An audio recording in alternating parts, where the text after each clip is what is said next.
From this gynecologist's perspective, the worst thing to happen to long-term marriages has been erectile dysfunction drugs. Now, every man in America is gonna go insane when I say that, but to be on the end of taking care of the women, long-term marriages are sometimes destroyed by these drugs because they can come back from the doctor and everything works fine in 30 minutes. And they spend some time trying to get her back into shape. But you lose patience, and a lot of them leave.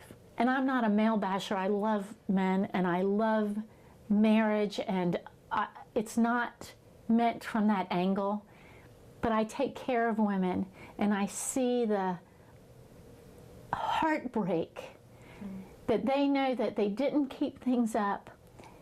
It kind of dried up and they've lost their marriage over it. Of nothing they did except that this drug came into being and he asked his doctor for it. And the doctor didn't talk about who the end consumer was. Why don't we talk about it? When I turn on the TV, I see Viagra commercials all over the place. I know. But we don't talk a lot about women's health. It's so uneven. Mm-hmm. It's really so uneven, and I'm trying to even the score. Do you know that testosterone was approved for men in 3 months? We have been bringing it up toward the FDA for years to see if women could use testosterone, and they've denied it every time. There are close to 30 medications that men can use to help with what they call andropause, or the loss of hormones and sex drive and that kind of thing as they get older. For the first time ever this year, we have two. One for hot flashes and the other for vaginal dryness. But this is the first time we've had anything. Wow.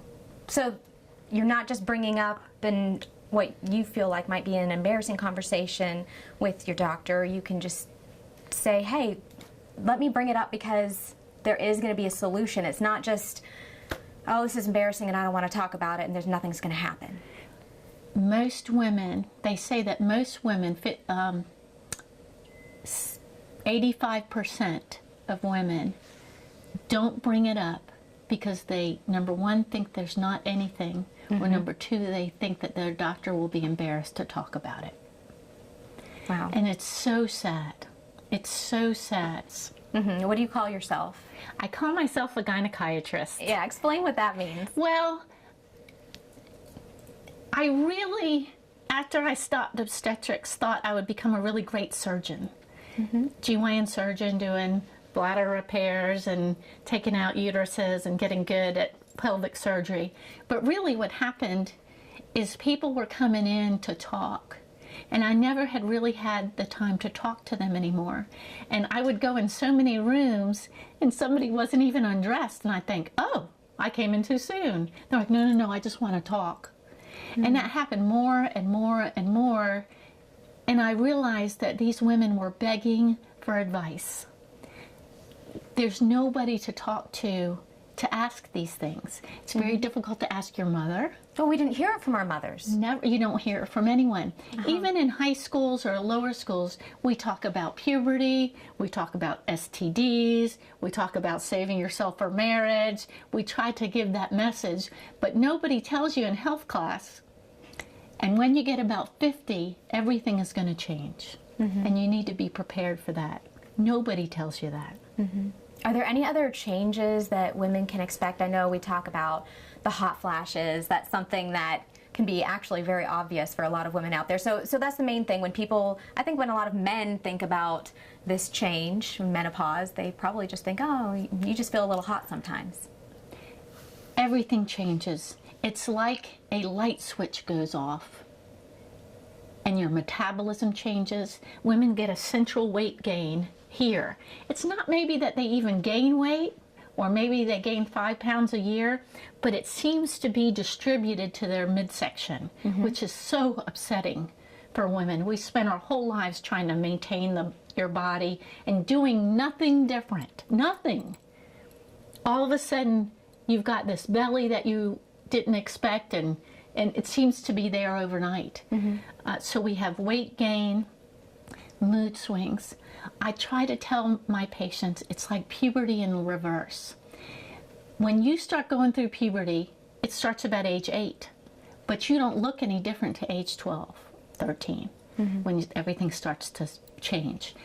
Puberty really doesn't complete until around age 18. And what do we say about kids during that phase? They're slamming doors, they're crying for no reason, they tell you they hate you, and then they run downstairs and cry and tell you they love you, and they don't know why they said that, and they can't control their emotions, and they've got acne, and they're gaining weight. That's exactly all teenage girls complain about. Acne, weight, mood swings, anger they can't control. And then we have 20 years of relative stability, and around age 40, everything starts going in reverse. And it takes about 10 to 12 years for your ovaries to fail. And what happens to menopausal women? They start having mood swings. People come through like, I have acne like I'm 13. Mood swings, acne, weight gain. We don't exactly know what causes the hot flashes. There's some thermoregulatory function in our brain that I guess gets screwed up with the loss of estrogen, and you can't maintain a body temperature very well. But all these things are almost puberty in reverse. All right, Dr. Pam, we're going to go where no man or woman wants to go. Today we're talking about menopause. Menopause. What's your overall message about menopause? You have to know what's happening. And don't be frightened of it, embrace it. It can be the best time of your life if you prepare. The best time of your life? That could be the best time of your life. We have a huge divorce rate, up to 50%. Women are widowed. And for the first time, the life expectancy is in the late 80s for women. Right. Why would you think if you're alone or single at 50 or divorced or even at 60 that you're going to be alone for the next 30 years and you're not going to find anybody that you want to have an intimate relationship with? But if you don't protect this part of your body, it will dry up and it will go away. It's going to dry up. It will. Oh my goodness. All right. So what do we do, and at what age do we need to start thinking about it? I love you asked me that question. I want women at around 45 to 50, before menopause starts, to start using some vaginal estrogen or moisturizers on a regular basis. You wouldn't go out of the house every day without moisturizer on your hand, and I suspect you have some in your pocketbook. I do. And your desk at work. I do. Why aren't we that nice to our vaginas? Because you don't think about it as much. Of course you don't. I want you to think about it and protect it, just like we protect our hands. How many facial creams do you have? You're very young. I have more than you probably, but we wouldn't think of not putting facial creams on, and at my age, anti-wrinkle creams and tightening gels, but we don't think about protecting our vaginas. We go to the gym and prepare for later in life so that we look good and everything, but nobody thinks about their vaginas. I need you to think about it and protect it. If you don't use it, will you lose it? You lose it. We can get it back, but it's not a quick fix if you let it go. If it took 15 years to dry up, it's going to take some time to come back. But it can be brought back, so that's the good thing. And that's my message. Don't let it go away. Yeah. If you protect it from the beginning, it's going to be vibrant and healthy and well lubricated and the blood flow is going to be good, and that's what it's about. It's all about the blood flow. One of the things I tell my patients is, if you've ever had a child with a cast on their arm, and you were there when it comes off, they take the cast off, and the arm is white, and the muscles are hanging down. It looks dead, right? Horrible. In fact, a lot of times mothers go, but the brain has redirected the blood supply away from the arm because it hasn't been being used. But after the child starts using it again in 2 or 3 weeks, it looks fine. Once you go through menopause, your brain says, I'm not using that anymore. I'm going to divert blood away from it. And it does. There's no reason for the blood flow to go there. Yeah. And then when you want to use it, it's atrophied, just like the arm would be atrophied. All right. This is kind of an embarrassing topic to talk about for a lot of people. So what would you say? Do you have a lot of patients that come in and they're embarrassed or they're shy or they're hesitant to tell you what's really going on? Well, not so much anymore, because I think especially my patients know what I'm doing. I don't do obstetrics anymore. And so I've really been concentrating on women who are 40 and older. But I've even been seeing patients from other OBGYNs in town, and they come in and say, I love my OBGYN, I don't want to leave, but I just want to talk about sex and intimacy. This all occurred around the year 2000, and let me tell you why.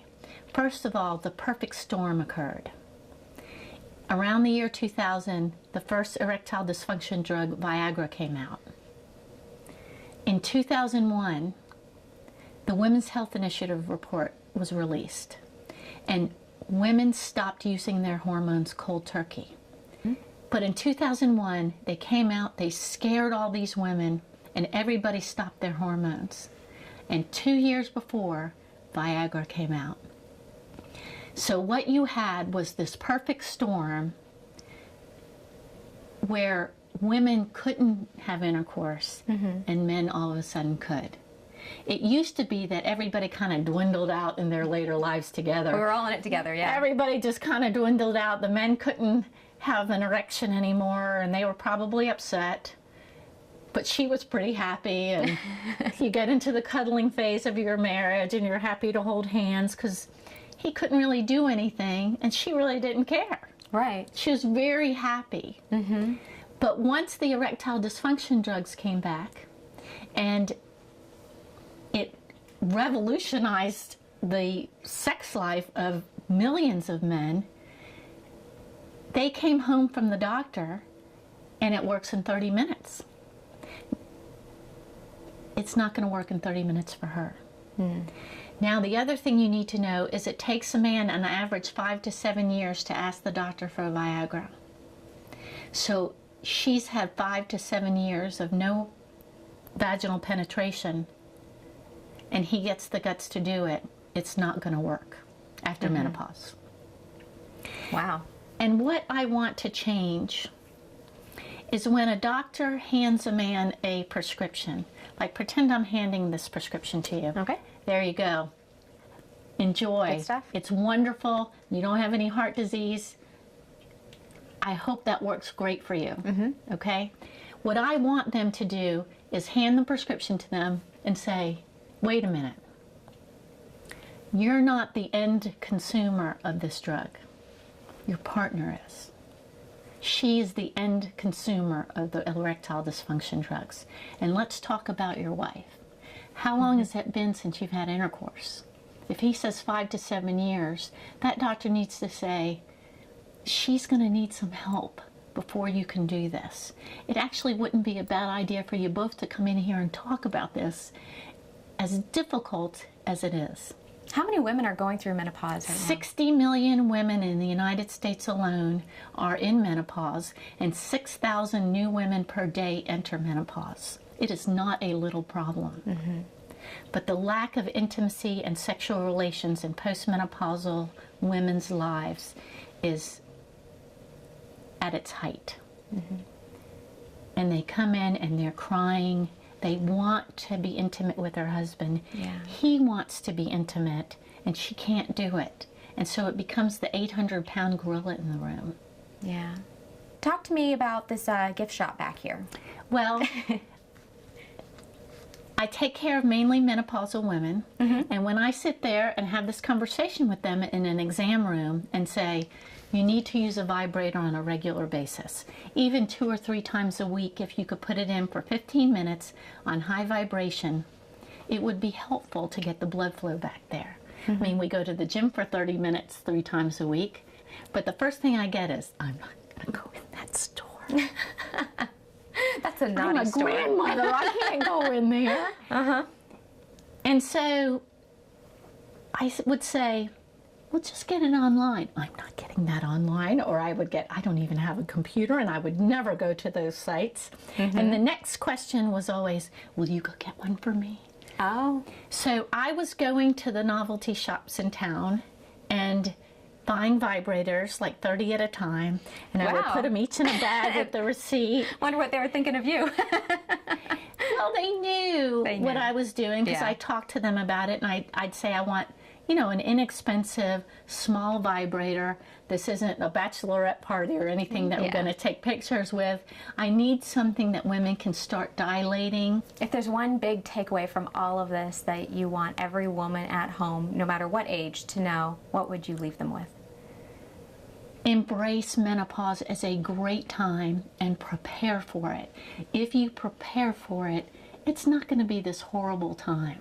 You need to know what's happening, what's going to happen, and protect yourself from those things happening. So it's just talking to older men and women. I want them to continue their intimate and sexual lives, but they gotta think about it ahead of time. And that's not what doctors are used to doing. But nobody lived this long. Just the statistics from 1970 to 2000 shows you how many people are living with cancer. But most of them are living without intimacy. I personally know this because my husband died of cancer about 5 years ago. And he was a gynecologist. He was a GYN cancer doctor. And I was a gynecologist, OB-GYN. And we lost our intimate relationship. Now, you do the same thing everybody else does. All you care about is getting them treated and taking care of them, and you know, you're so overwhelmed with it. And when the treatments are over, things don't work anymore. And actually, not long before my husband died, I was cleaning out his pants, and he was in the room, and to get him in the laundry, and some testosterone fell out of his pocket, some gel. And I looked at him and I thought, what are you worrying about that for? And I realized then, number one, I shouldn't have said that, because I realized that it was important to him and he was trying. But I also realized if you have two gynecologists who, in the same house, who can't talk about this, Yeah. then nobody's talking about it. And we need to open that dialogue. We need to say, hey, if you have breast cancer, this is the one time you want your husband to be intimate with you. You want to feel like a woman because maybe your breast has been removed and you feel less of a woman. And he's too scared to hold you because he doesn't want to embarrass you or hurt you. But this is the time you need intimacy more than everything, Yeah. more than anything. And they don't talk about it.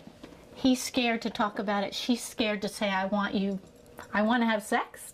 I want to make love. And he's too scared that he'll hurt her. But you can't have this conversation for some reason, even in long-term marriages like mine. I was married almost 20 years. We never had that conversation. It is a very difficult conversation to have.